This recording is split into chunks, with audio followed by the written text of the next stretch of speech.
शुरू करते हैं चैप्टर 14 डॉक्यूमेंटेशन पॉलिसी कंडीशन 2।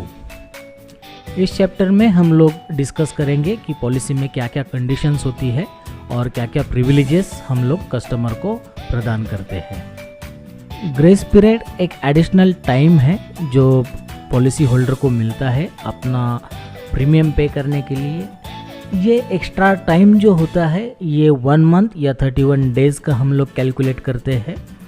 फरवरी में 28 या 29 डेज़ होते हैं, तो उस वक्त ये डिफरेंस जो है हमें समझ में आता है। मंथली पॉलिसीज़ के लिए 15 डेज़ का ग्रेस पीरियड होता है। क्वार्टरली, हाफ ईयरली और ईयरली पॉलिसीज़ अगर है तो इसको पूरा 1 महीना मिल जाता है। अगर ग्रेस पीरियड में किसी पॉलिसी होल्डर की डेथ होती है तो कंपनी जो है उसको आउटस्टैंडिंग प्रीमियम माइनस करके क्लेम अमाउंट जो है वो उसके नॉमिनी को दे देती है। पॉलिसी लैप्स होना, जब ग्रेस पीरियड ख़त्म हो जाता है और फिर भी कस्टमर पेमेंट नहीं करता है विलिंगली या अनविलिंगली, तो पॉलिसी टेम्पररी बंद हो जाती है। अब ऐसे केस में जो पॉलिसी है वो हम लोग शुरू कर सकते हैं, जिसको रिवाइवल या फिर रीइंस्टेटमेंट कहा जाता है। इसमें इंश्योरर ये देखता है कि उसकी जो रिस्क है वो इंक्रीज़ ना हो। पॉलिसी होल्डर ने जो भी प्रीमियम उसके आउटस्टैंडिंग है वो इंटरेस्ट के साथ भरे, जैसे उसने पॉलिसी अगर शुरू होती तो भरे होते और उसके वजह से एक रिजर्व क्रिएट हुआ होता। रिवाइवल के लिए एक स्पेसिफिक टाइम दिया जाता है, जैसे कि अभी 5 साल है। 2014 में कुछ चेंजेस हुए थे जिसके तहत ये जो रिवाइवल पीरियड है ये फर्स्ट अनपेड प्रीमियम से 2 साल का रखा गया था, लेकिन अभी उसको वापस रिवाइज किया गया है 5 साल के लिए। जो भी इंश्योर्ड पर्सन है उसकी इंश्योरेबिलिटी अभी तक कंटिन्यू है ये देखना पड़ता है, जिसके लिए कस्टमर की फाइनेंशियल कंडीशंस, उसकी हेल्थ के बारे में हम लोग डिटेल्स उससे मांग सकते हैं। अगर ज़रूरत पड़े तो कुछ मेडिकल एग्जामिनेशंस भी हम लोग उससे कॉल कर सकते हैं। पॉलिसी रिवाइव करना मतलब एक प्रकार से नई पॉलिसी लेना ही होता है। पॉलिसी रिवाइव करने के लिए बैलेंस प्रीमियम जो आउटस्टैंडिंग है और इंटरेस्ट जो है वो पे करना पड़ता है। तो क्लाइंट ऐसे वक्त सोच सकता है कि उसको नई पॉलिसी लेना बेहतर रहेगा या पुरानी पॉलिसी शुरू करना। ऐसे वक्त में अगर पुरानी पॉलिसी जो है वो रिवाइव करता है तो कभी भी फ़ायदे का सौदा रहेगा, क्योंकि प्रीमियम रेट जो है नई पॉलिसी के लिए चेंज हो जाएंगे। रिवाइवल के कुछ प्रकार होते हैं, जिसमें एक होता है ऑर्डिनरी रिवाइवल। ऑर्डिनरी रिवाइवल जिसमें कस्टमर ने पॉलिसी के जो प्रीमियम है वो ऑलरेडी काफ़ी सालों के लिए भरे हैं और उस पॉलिसी को एक सरेंडर वैल्यू जो है वो प्राप्त हुई है। लेकिन अगर कस्टमर ने पूरे 2 या 3 साल तक प्रीमियम नहीं भरा है और उसकी पॉलिसी को सरेंडर वैल्यू भी एक्वायर नहीं हुई है, तो ऐसी पॉलिसी अगर बंद है तो उसका जो रिवाइवल होता है उसको स्पेशल रिवाइवल कहते हैं। कई बार डेट ऑफ कमेंसमेंट चेंज करके और पॉलिसी टर्म चेंज करके रिवाइवल की जाती है। लोन कम रिवाइवल और एक ऑप्शन है पॉलिसी शुरू करने के लिए। अगर पॉलिसी होल्डर के पास इतना अमाउंट नहीं है कि वो उसकी पॉलिसी रिवाइव करने के लिए जो भी रिक्वायर्ड प्रीमियम है वो भर सके, तो वो इंश्योरेंस कंपनी से लोन ले सकता है। ये लोन डायरेक्टली जो है उसके पॉलिसी में क्रेडिट होगा और उसके जो आउटस्टैंडिंग है प्रीमियम वो 0 हो जाएगा। उसके हाथ में जो है कुछ अगर बैलेंस पैसा है लोन अमाउंट और आउटस्टैंडिंग प्रीमियम से, तो वो उसको दे दिया जाता है।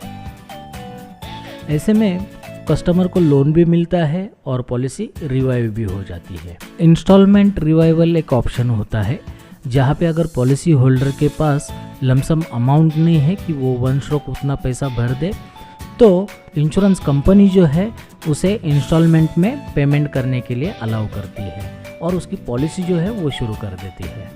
कोई भी पॉलिसी होल्डर अगर 3 साल तक पैसे पे करता है तो पॉलिसी को एक गारंटेड सरेंडर वैल्यू एक्वायर होती है। सरेंडर वैल्यू के जो रेट्स होते हैं वो पॉलिसी टर्म और प्रोडक्ट वाइज ऑलरेडी इंश्योरर के पास मौजूद होते हैं। जिस साल में पॉलिसी सरेंडर करनी है वो रेट से मल्टीप्लाई करके वो अमाउंट जो है वो पॉलिसी होल्डर को दे दी जाती है। अक्सर सरेंडर को कंपनी प्रमोट नहीं करती है। कंपनी ये चाहती है कि कस्टमर जो है वो उनके साथ लंबे समय तक टिके रहे। सरेंडर करने से कंपनी और कस्टमर दोनों का लॉस होता है। कस्टमर की अगर फ्यूचर प्रीमियम पे करने की कैपेसिटी नहीं होती है, उसने कम से कम 3 साल के प्रीमियम भर दिए हैं, तो पॉलिसी को एक गारंटेड सरेंडर वैल्यू एक्वायर्ड होती है। पॉलिसी होल्डर ये अमाउंट ना लेकर अगर आगे प्रीमियम नहीं भरता है तो ये जो अमाउंट है गारंटेड सरेंडर वैल्यू, ये उसको ऑन मैच्योरिटी डेट या फिर डेथ बेनिफिट के रूप में कंपनी उसको लौटा देती है। ये अमाउंट गारंटेड सरेंडर वैल्यू से कभी भी ज़्यादा होती है क्योंकि इसमें बोनसेस भी जुड़े हुए होते हैं। इस अमाउंट को पेड अप वैल्यू कहा जाता है या फिर रिड्यूस सम एश्योर्ड भी इसको कहा जाता है। पेड अप वैल्यू कैलकुलेट करने के लिए एक सिंपल सा फॉर्मूला है। कई सारे पॉलिसीज़ पे कस्टमर को लोन भी मिलता है। ये लोन सरेंडर वैल्यू के 80 to 90% होता है। इस पे जो इंटरेस्ट चार्ज होता है वो हाफ ईयरली या एनुअल रेट से होता है। ये लोन कमर्शियल लोन से अलग होता है बिकॉज यहाँ पे आपकी क्रेडिटेबिलिटी या फिर सिविल स्कोर चेक नहीं किया जाता। बस आपको एक छोटा सा एप्लीकेशन और बैंकिंग डिटेल्स देने हैं। आपके अकाउंट में 8 वर्किंग डेज में पैसे जो है वो आ जाते हैं। पॉलिसी जो है ये सिक्योरिटी के तौर पर रखी जाती है। इसके वजह से ये पॉलिसी जो है ये इंश्योरर के नाम से असाइंड की जाती है।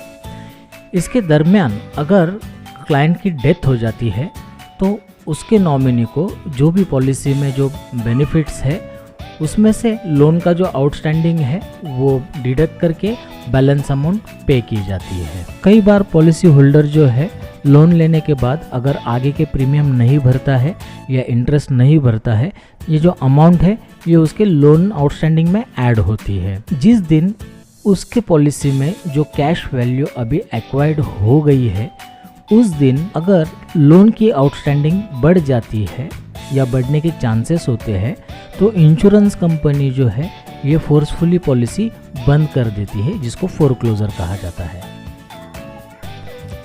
हर पॉलिसी में नॉमिनेशन होना ज़रूरी होता है।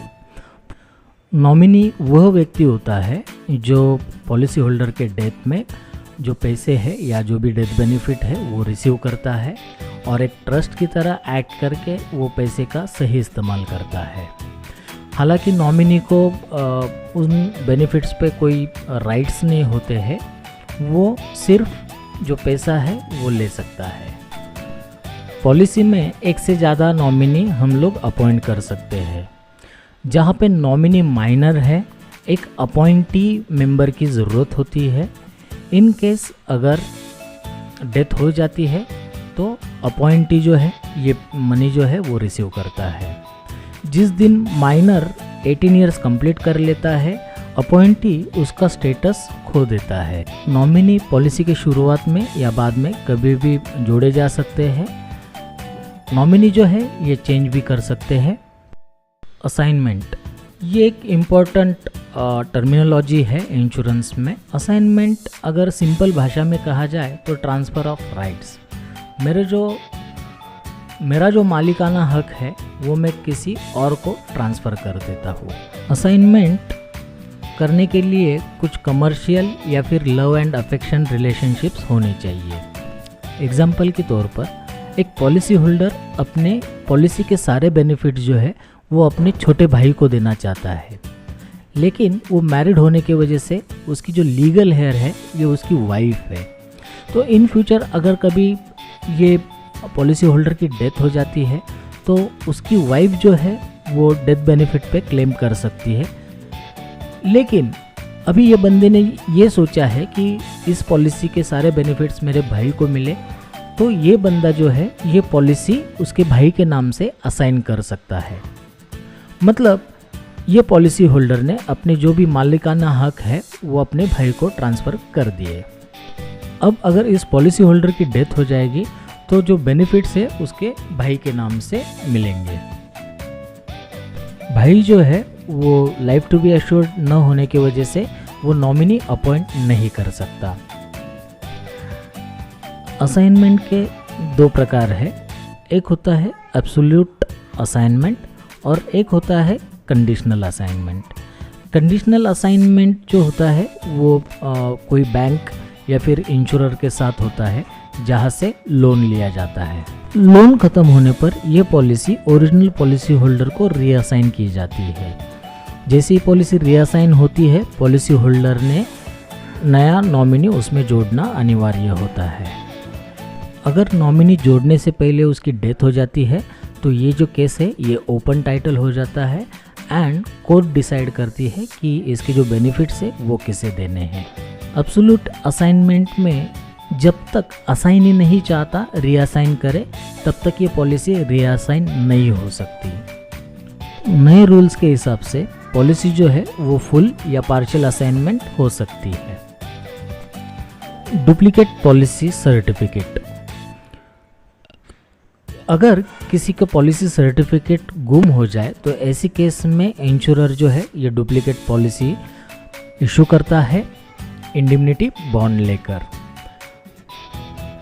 बॉन्ड खो जाने पर इंश्योरेंस के जो भी टर्म्स एंड कंडीशंस है उसमें कोई बदलाव नहीं होता है। नई पॉलिसी में वो सारे वैसे के वैसे ही मौजूद होते हैं। पॉलिसी में अल्ट्रेशन करना पॉसिबल होता है।